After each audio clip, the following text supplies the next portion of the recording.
हरे कृष्णा।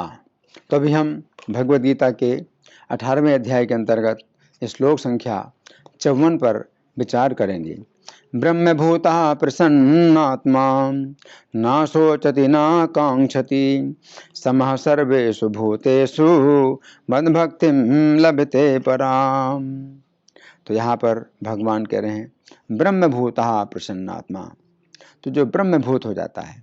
तो पिछले श्लोकों में भगवान ने बतलाया था कि ध्यान योग की विधि से यानी संन्यास की विधि से कोई व्यक्ति अगर पालन करता है, विधि का पालन करता है, तो ब्रह्मभूयाय कल्पते, तो ब्रह्मभूत होने के योग्य होता है।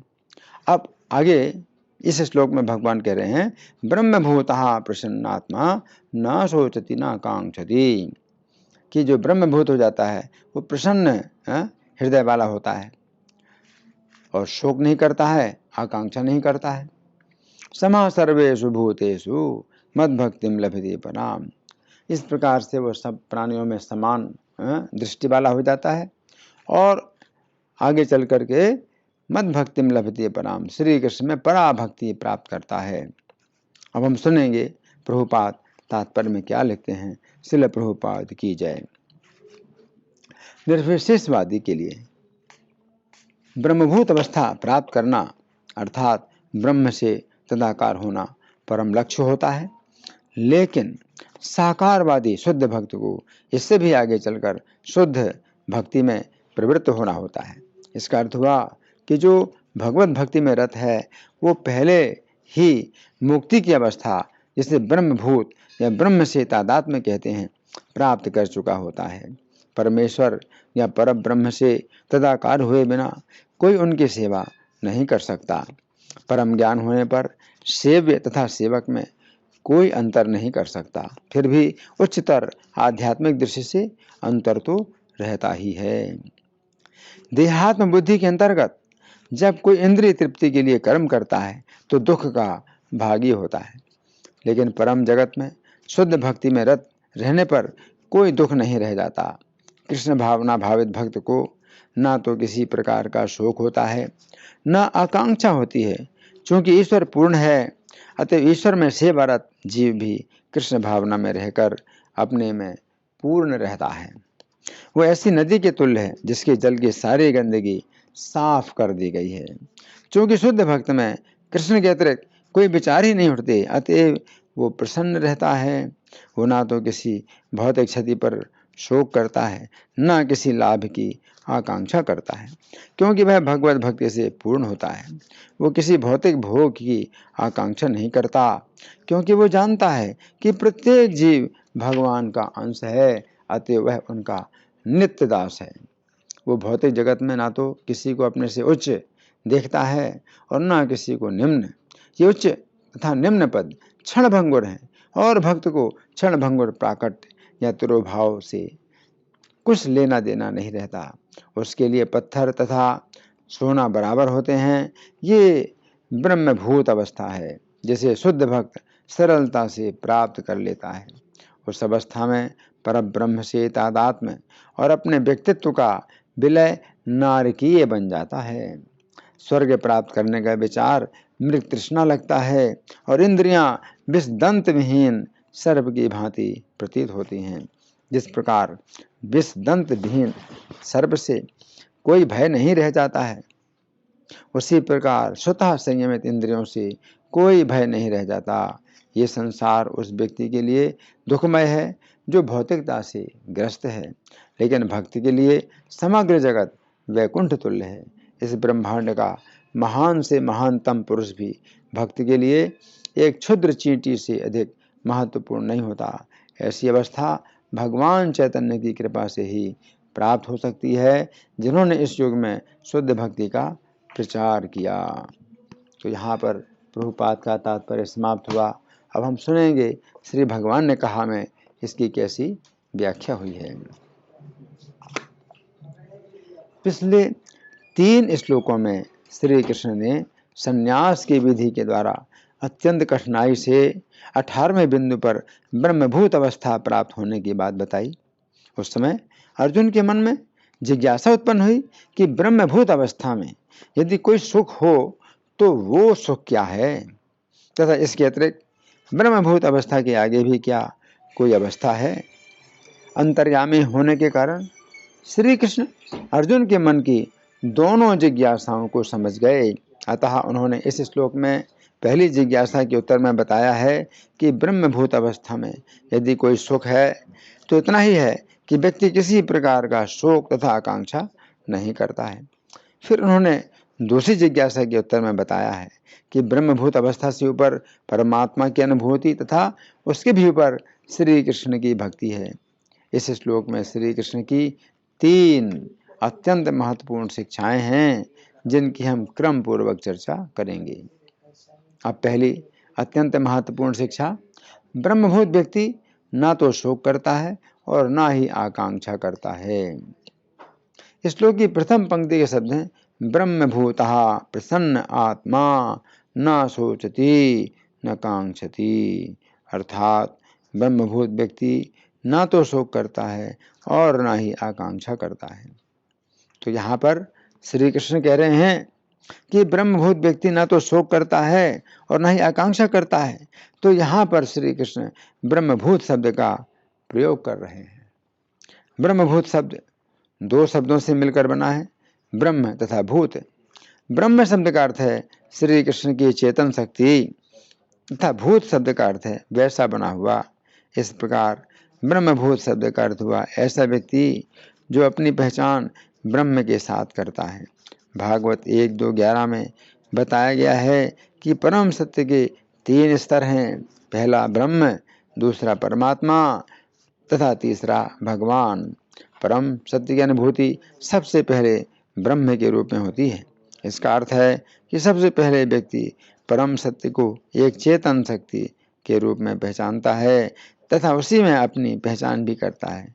जिस समय व्यक्ति परम सत्य की सूचना ब्रह्म के रूप में प्राप्त करता है उस समय वो परम सत्य को एक व्यक्ति के रूप में नहीं समझ पाता है तथा वो अपनी पहचान ब्रह्म के साथ करता है। तो इसमें कोई दोष नहीं है, क्योंकि व्यक्ति के ज्ञान का स्तर ऐसा ही है कि वो परम सत्य को व्यक्ति के रूप में नहीं समझ सकता है। परंतु जिस समय व्यक्ति परम सत्य को परमात्मा के रूप में जान लेता है उस समय उससे आशा की जाती है कि वो जीव अपनी पहचान परमात्मा के साथ ना करे, क्योंकि उसे समझना चाहिए कि वो जीव है, परमात्मा नहीं है। परमात्मा तो सभी के हृदय में स्थित है, परंतु वो जीव तो केवल अपने ही शरीर में सीमित है। वो जीव किसी के भी हृदय की बात नहीं समझ सकता है। फिर जिस समय व्यक्ति परम सत्य को भगवान के रूप में समझ लेता है उस समय तो कोई भी संभावना नहीं है कि वो जीव अपनी पहचान भगवान के साथ करे। तो ब्रह्मभूत अवस्था का अर्थ इतना ही है कि व्यक्ति ने अपनी पहचान शरीर से हटा ली है। वो अपने आप को यह नित्य शरीर नहीं समझता है, बल्कि शरीर से अलग कुछ ऐसी वस्तु समझता है जो चेतन है तथा नित्य है। तो यहाँ पर श्री कृष्ण कह रहे हैं कि ब्रह्मभूत अवस्था में व्यक्ति ना तो शोक करता है और ना आकांक्षा ही करता है। भागवत के 7वें स्कंध के अंतर्गत अध्याय संख्या 13 में वर्णन आता है कि एक साधु ने प्रहलाद महाराज को ब्रह्मभूत अवस्था में अपना परिचय इस प्रकार दिया, मैं शरीर से पृथक एक ऐसा जीव हूँ जो अपनी अतृप्त भौतिक इच्छाओं के कारण बार बार शरीर बदलता रहा। मैं अनेक प्रकार की योनियों में जन्म लेता रहा तथा अनेक प्रकार के कष्ट भोगता रहा। मैंने इस समय सौभाग्य से मनुष्य जीवन प्राप्त किया है। अब इस मनुष्य जीवन में मुझे अवसर मिला है कि चुनाव करूं कि मुझे स्वर्ग जाना है अथवा मुक्ति प्राप्त करना है अथवा पशु पक्षियों की योनियों में जाना है। इस मनुष्य जीवन में पुरुष तथा स्त्री का मिलन मैथुन सुख के लिए होता है, परंतु मैंने वास्तविक अनुभव से देखा है कि उनमें से कोई भी सुखी नहीं है। इसलिए मैं स्त्री पुरुष के संबंधों से उदासीन हो गया हूँ। मुझे अनुभव हो रहा है कि बद्ध जीव शरीर के भीतर रहकर अपने हित को भूल जाता है, क्योंकि वो अपनी पहचान शरीर के रूप में करने लगता है। क्योंकि शरीर भौतिक होता है अतएव जीव की प्रवृत्ति भौतिक जगत की ओर आकृष्ट होने की रहती है। इस तरह जीव संसार के कष्टों को भोगता है। जीव सुख प्राप्त करना चाहता है तथा दुखों से छूटना चाहता है, परंतु भौतिक प्रकृति जीव को बलपूर्वक दुख प्रदान कर दी है। इस प्रकार जीव की सुख पाने की योजनाएं निष्फल हो जाती हैं। मैं सचमुच देख रहा हूँ कि धनी व्यक्ति अपनी इंद्रिय तृप्ति के लिए धन संचित करने में अत्यंत लोभी होता है। इस प्रकार इस चिंता के कारण उसे अनिद्रा की बीमारी हो जाती है। अतः बुद्धिमान व्यक्ति को चाहिए कि अनावश्यक प्रतिष्ठा तथा धन की लालसा को त्याग दे, क्योंकि इसी कारण व्यक्ति को शोक, मोह, भय, क्रोध आदि दोषों की प्राप्ति होती है। इति। तो यहाँ पर श्री कृष्ण कह रहे हैं कि ब्रह्मभूत व्यक्ति ना तो शोक करता है और ना ही आकांक्षा करता है। तो यहाँ पर श्री कृष्ण कह रहे हैं कि ब्रह्मभूत व्यक्ति प्रसन्न रहता है। तो यहाँ पर प्रसन्न रहने का अर्थ है कि चूंकि वो अपने आप को शरीर से ऊपर नित्य जीव मानता है, अतएव वो जन्म तथा मृत्यु के भय से मुक्त रहता है। गीता 14:20 में श्री कृष्ण कहते हैं कि जिस समय जीव अपने शरीर में रहते हुए भी 3 गुणों के बंधन से मुक्त हो जाता है, उस समय वह जन्म, मृत्यु, बुढ़ापा तथा अन्य दुखों से मुक्त हो जाता है। तो यहाँ पर श्री कृष्ण कह रहे हैं कि ब्रह्मभूत व्यक्ति शोक नहीं करता है।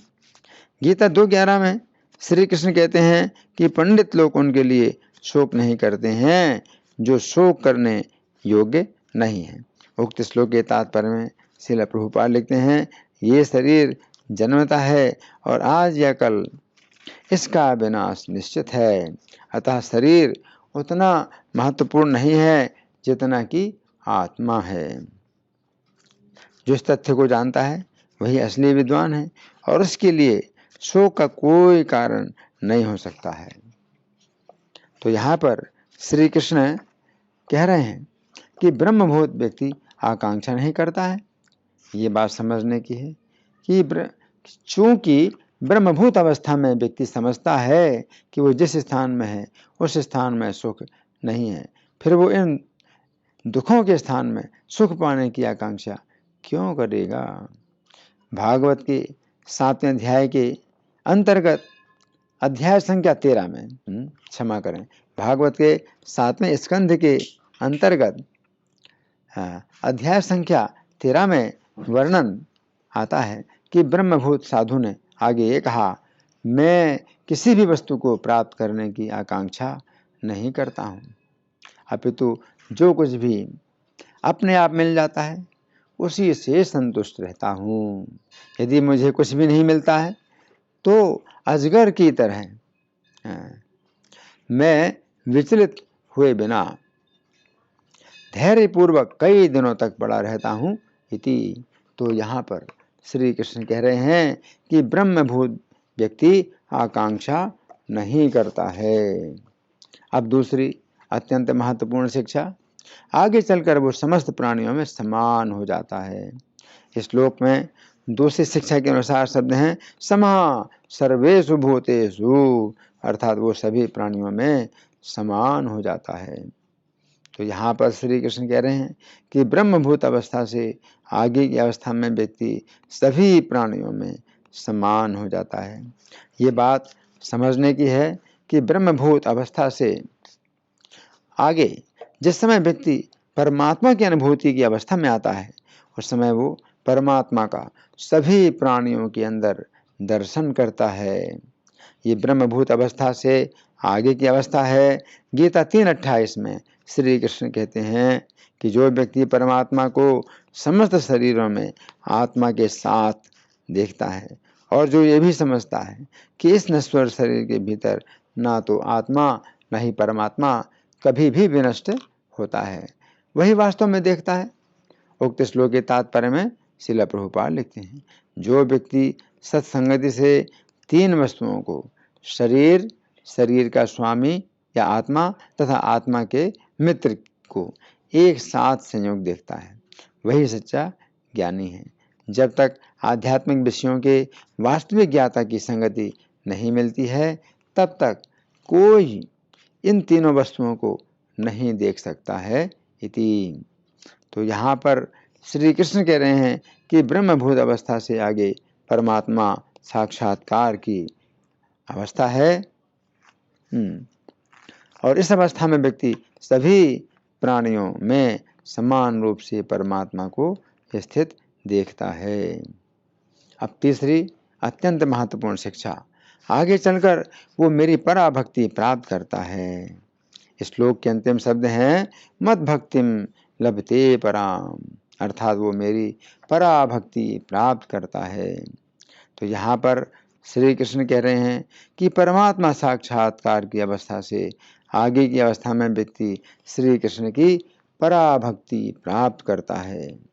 ये बात समझने की है कि परमात्मा साक्षात्कार की अवस्था से आगे जिस समय व्यक्ति भगवत साक्षात्कार की अवस्था में आता है, उस समय श्री कृष्ण के व्यक्तित्व को समझकर उनकी पराभक्ति प्राप्त कर लेता है। तो संन्यास की विधि में व्यक्ति श्री कृष्ण की भक्ति के धरातल पर बहुत कठिनाई की बात आता है। यदि हम विचार करें तो हम देखते हैं कि संन्यास की विधि में 18वें बिंदु पर ब्रह्मभूत अवस्था आती है, फिर 19वें बिंदु पर परमात्मा की अनुभूति की अवस्था आती है, फिर 20वें बिंदु पर श्री कृष्ण की भक्ति का धरातल प्राप्त होता है। परंतु त्याग की विधि में हम श्री कृष्ण की भक्ति से ही प्रारंभ करते हैं। तो यहाँ पर श्री कृष्ण कह रहे हैं कि संन्यास की विधि से व्यक्ति 20वें बिंदु पर श्री कृष्ण की पराभक्ति प्राप्त करता है। यहाँ पर पराभक्ति का अर्थ है प्रेम के धरातल पर भक्ति। भक्ति के 9 धरातलों में प्रेम का धरातल सर्वोच्च है। माधुर्य कादम्बिनी में श्री विश्वनाथ चक्रवर्ती ने प्रेम के लक्षणों का वर्णन इस प्रकार किया है, जिस प्रकार चुंबक के पास लोहा अपने आप खिंचा चला आता है, वैसे ही श्री कृष्ण की इच्छा शक्ति से भक्त का चित्त भी बलपूर्वक खिंचा जाता है। वो भक्त श्री कृष्ण के नाम, रूप तथा उनके गुणों के गान में परम सुख प्राप्त करता है। वो कभी ऊंचे स्वर से श्री कृष्ण को पुकारने लगता है, कभी श्री कृष्ण का दर्शन प्राप्त कर उनके सामने नृत्य करने लगता है। ऐसा भक्त श्री कृष्ण के परम सुंदर दिव्य रूप का दर्शन करता है। वो श्री कृष्ण के साथ प्रेम पूर्वक बातें भी करता है। श्री कृष्ण के जिस रूप के लिए बड़े बड़े तपस्वी भी ललचाते रहते हैं, श्री कृष्ण के ऐसे रूप का वह साक्षात दर्शन करता है।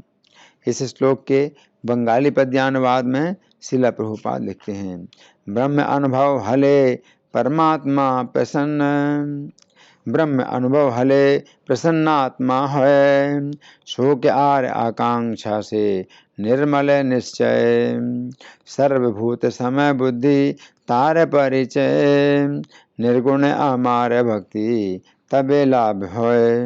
तो यहाँ पर श्री कृष्ण अर्जुन से कह रहे हैं निर्गुण अमार भक्ति तबे लाभ होय, अर्थात हे अर्जुन, जिस समय व्यक्ति को मेरे प्रति निर्गुण भक्ति प्राप्त होती है तभी उसे लाभ होता है। ऐसी भक्ति प्राप्त करने के लिए तुम मेरी शरण लो। धन्यवाद। हरे कृष्णा।